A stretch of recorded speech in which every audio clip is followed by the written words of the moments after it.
इस बीच बार बार लगातार बांग्लादेश से भारत के खिलाफ भी बयान दिए जाते रहे। शेख हसीना पर एक के बाद एक केस दर्ज किए गए। अब ये भी जान लेते हैं कि कितने मामले दर्ज किए। शेख हसीना पर 227 से ज्यादा आपराधिक मामले दर्ज किए गए हैं। आपराधिक मामले दर्ज हैं 135 से ज्यादा हत्या और हत्या के प्रयास के मामले दर्ज हैं। और सबसे बड़ी बात है कि 2024 के छात्र आंदोलन में हिंसा, हत्या और मानवता के खिलाफ अपराध के आरोप हैं। उन पर मानवता के खिलाफ अपराध के 5 बड़े आरोप हैं। इनमें भीड़ पर हेलीकॉप्टर, ड्रोन से गोलियां चलवाना, सबूत मिटाने के लिए शवों को जलाने के आरोप शामिल हैं। इन सब के अलावा उन पर अपहरण, नरसंहार, भ्रष्टाचार का आरोप है। प्रदर्शनकारियों पर सुनियोजित हमले करने के भी आरोप लगे हुए हैं। चर्चा करेंगे, समझने की कोशिश करेंगे, लेकिन उसके पहले मैं आपको बता दूं कि इस मसले पर हमने सर्वे तैयार किया है। लोगों के बीच गए, कुछ सवाल पूछे, लोगों ने उसके जवाब दिए हैं। जो सर्वे का पहला सवाल है वो सवाल है, बांग्लादेश लौटूंगी भले ही मुझे मार दें, क्या ऐसे बयान के बाद भी शेख हसीना को बांग्लादेश लौटना चाहिए? 40% लोगों ने कहा कि कानूनी प्रक्रिया से लौटें, ऐसा जिक्र कर रहे थे। इसके साथ साथ 15% लोग कह रहे थे उन्हें जाना ही नहीं चाहिए, और 36% लोग कह रहे थे कि पहले अदालत का फैसला आ जाए, उसके बाद जाए तो ठीक रहेगा। 3% लोग इस मामले पर कुछ भी कहना नहीं चाहते। सर्वे का दूसरा सवाल जो हमने लोगों से पूछा, सर्वे का दूसरा सवाल था कि अगर शेख हसीना बांग्लादेश की धरती पर लौटती हैं तो किस बात का खतरा होगा? 27% लोग इस बात का जिक्र कह रहे थे कि शेख हसीना की मौत हो सकती है। 41% लोग कह रहे थे कानूनी कार्रवाई शुरू हो जाएगी, और 24% लोग कह रहे थे कि विरोध प्रदर्शन होंगे। 8% लोग इस पर कुछ भी कहना नहीं चाहते। सर्वे का एक और सवाल जो हमने लोगों से पूछा कि क्या शेख हसीना की जान को खतरे की आशंका को गंभीरता से लिया जाना चाहिए? 54% लोग, 54% लोग कह रहे थे हां, सुरक्षा दी जानी चाहिए।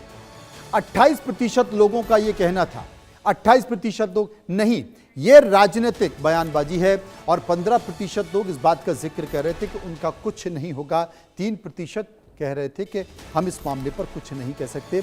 सर्वे का एक और सवाल जो हमने लोगों से पूछा कि क्या शेख हसीना की वापसी से बांग्लादेश में राजनीतिक अस्थिरता बढ़ सकती है?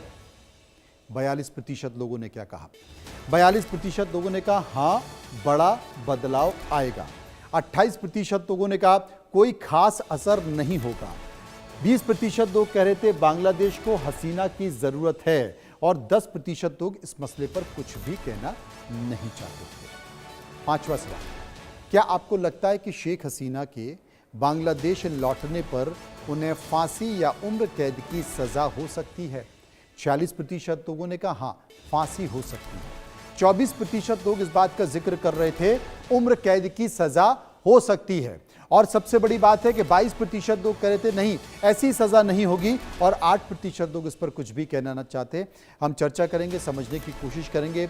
ग्रुप कैप्टन तपेश चौधरी जो कि डिफेंस एक्सपर्ट हैं, मेरे साथ मौजूद हैं। अरविंद तेजावत विदेशी मामलों के जानकार मेरे साथ हैं। Major Nadeem Shaikh defence expert Pakistan मेरे साथ मौजूद होंगे। समझने की कोशिश करेंगे। सबसे पहले तपेश चौधरी के पास हम चलेंगे। तपेश जी, आज वीडियो तो नहीं था लेकिन आवाज थी, और शेख हसीना कह रही थी कि भाई मैं तो वापस आऊंगी चाहे परिणाम जो भी हो, लेकिन दिसंबर में वो वापस जाने की बात कर रही हैं। अब बांग्लादेश की राजनीति को आप कैसे देख रहे हैं? Good evening everyone, good evening to the viewers. देखिए, इसको हमें सही पर्सपेक्टिव में देखना पड़ेगा। आज की जो सिचुएशन है, एक्चुअली जो बांग्लादेश की सिचुएशन है, उसको हम अगर उसकी हिस्ट्री को देखें तो हर पार्टी का एक अलग नजरिया रहा है। अवामी लीग का हो या आज की जो प्रेजेंट गवर्नमेंट है उसका हो, या स्टूडेंट प्रोटेस्ट हो, या बीच में जो इंटरिम गवर्नमेंट थी, सबके अलग अलग मैंडेट थे। आज की डेट में जो गवर्नमेंट है उसने भी कोई शेख हसीना के लौटने पे या अवामी लीग के लिए कोई भी ऐसा सिंपैथाइज करने वाला कोई ऐसा स्टेटमेंट नहीं दिया है, और ऐसा जिससे ऐसा लगता हो कि अवामी लीग के वापस आने से या शेख हसीना के वापस आने से बांग्लादेश में उनको कुछ फायदा होने वाला है। तो अगर कोई भी पॉलिटिकल पार्टी इस समय जो सत्ता में, वो कभी नहीं चाहेगी।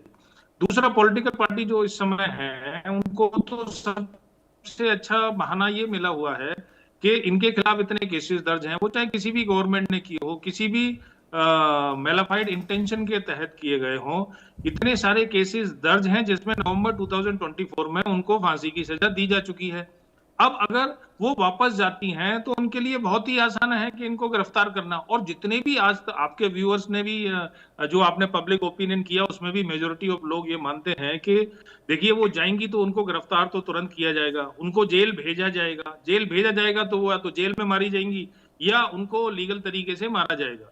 तो मुझे ऐसा लगता है, बट एक चीज जरूर है कि अगर शेख हसीना ने ऐसा कहा है तो कोई ना कोई अरेंजमेंट इंटरनली, चाहे इंडिया ने चाहे अमेरिका ने, किसी ने भी कहीं ना कहीं से एक इंटरनल अरेंजमेंट किया हो, ऐसा हो सकता है, क्योंकि आज की डिप्लोमेसी में सब कुछ पॉसिबल है।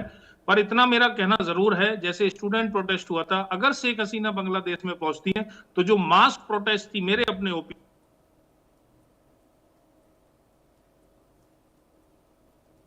जी जी, अरविंद तेजावत मेरे साथ मौजूद हैं। लगता है कि शायद उनके जो कनेक्शन है उसमें कुछ परेशानी आ रही है। अरविंद जी, मैं आपके पास आऊंगा इस पूरे मामले। भेजी जी जी, तो आ इंडिया गए। ने ये कहा है कि तपेश हम जी आप आ गए। भेजिए, हम लीगल तरीके से उसको निपटाएंगे, जो भी लीगल तरीका होगा।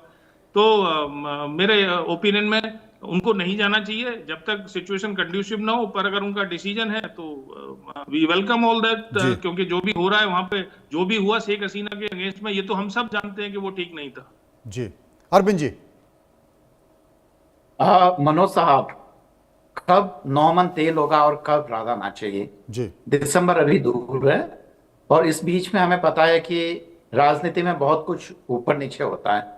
और तब अगर वो वापस एसेस करेगी, और उन्होंने कहा भी है, जो भाषण दिया है उससे उन्होंने कहा भी है कि बांग्लादेश की जनता को वो अपडेट करती रहेगी कि आगे क्या हो रहा है क्या नहीं हो रहा है। पर इतना तय है, जो इतिहास बताता है, कि अगर वे लौटती है तो केवल दो ही विकल्प हैं, या तो जेल या फिर फांसी। और तारिक रहमान साहब दोनों में से कौन सा फैसला लेते हैं? और बांग्लादेश की डेमोक्रेसी इतनी मैच्योर नहीं है कि वहां पे कोई सही तरीके से केस चले। इससे पहले उनको जो कंगारू कोर्ट था, जिसको बांग्लादेश की तत्काल यूनुस साहब की सरकार ने इंटरनेशनल कोर्ट ऑफ जस्टिस नाम दिया था, तो उन्होंने भी उनको फांसी की सजा सुना रखी है।